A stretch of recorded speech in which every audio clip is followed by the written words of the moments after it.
Hello po everyone! Kumusta po ang lahat? Flex ko nga lang po pala yung pong nabili ko po na salay sa superstore at alam niyo po ba kung anong ginawa ko?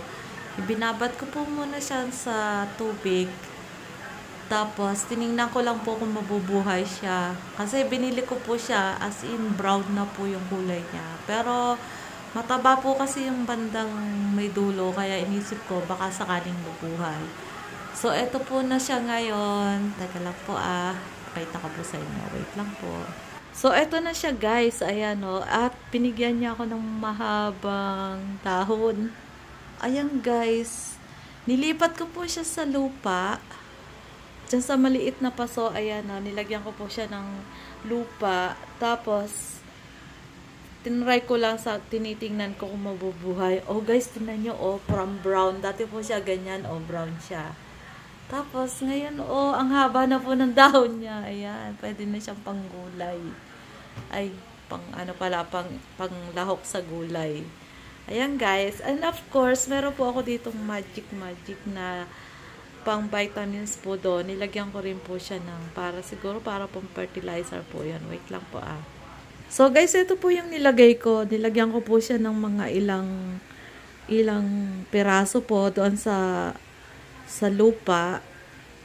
Vitamins nga rin po siguro po ito ng soil. Ayan. Para siguro mamunga yung mga vegetables na tinatanim. So, nilagyan ko po noon. And guess what? Look on my salay. From sa tindahan na dapat ilalahok to po siya doon sa tinola. Tapos, naisipan ko po siyang ibabad sa Ayan, guys. O, diba? Nabuhay siya. So, pwede na rin pala ako magtanim ng maraming salay. So, bibili lang po ulit tayo ng puno ng salay doon sa superstore. And, inilagay ko po siya sa lupa. So, ayan, meron na po akong salay.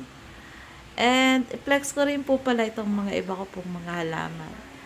Ayan. And, ito po ay, ano bang tawag dito? Christmas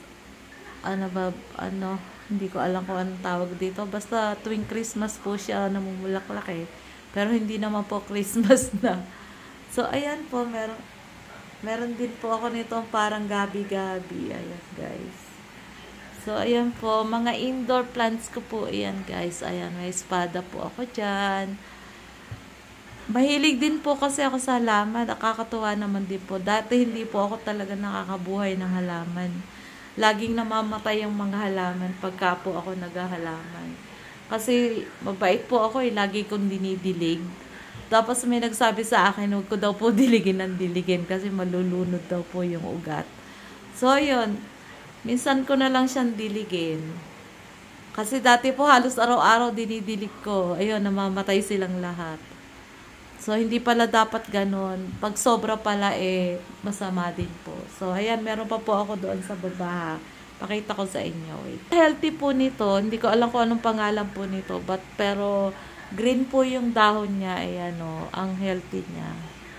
So, nakakatuwa. Diba? Nakaka-relax din po pag may mga halaman So, ipakita ko pa po doon. Meron pa po ako doon sa may bintana. Wait lang po. At meron din akong bonsai, Wait lang po, Meron din po ako nakalagay doon sa corner, di ba? Ang cute. Ayun, nilagay ko siya doon sa corner. So, sa may bintana po. From doon sa bintana, nandun siya sa corner. Ayan, parang hanging plants. So, ayan guys, tinan nyo po itong para din siyang cactus din ang dahon niya, Pero ang healthy niya po, Ayan guys. So, ito po yung iba. Ayan, dyan sila nakalagay. Diba? So, minsan pagka nakakalibang din po yung pagka may mga halaman ka.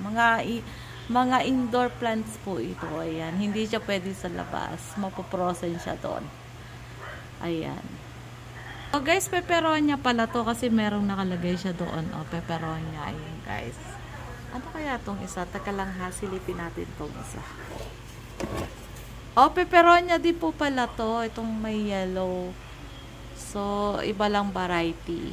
So, ito po yung sinasabi ko po na bonsai. Binili ko po yan, napakaliit pa dati. So, Maliit lang po yung puno niya. Oh, ayan oh. May parang ano. May parang ano ba yung shape na yan?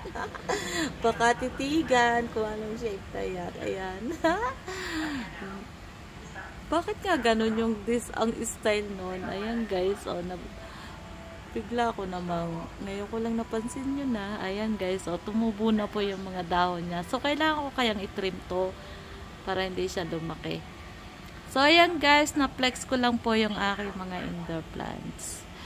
Salamat po ulit sa inyo and I hope na magkita-kita po ulit tayo sa mga susunod ko pa pong mga escapades. Ayan. Salamat po ulit sa mga nagsusupport. And wag niyo pong kalilimutang i-like and i-share and subscribe po si V. Enriquez. Salamat po sa inyong lahat. See you guys next time. God bless you all. Mama.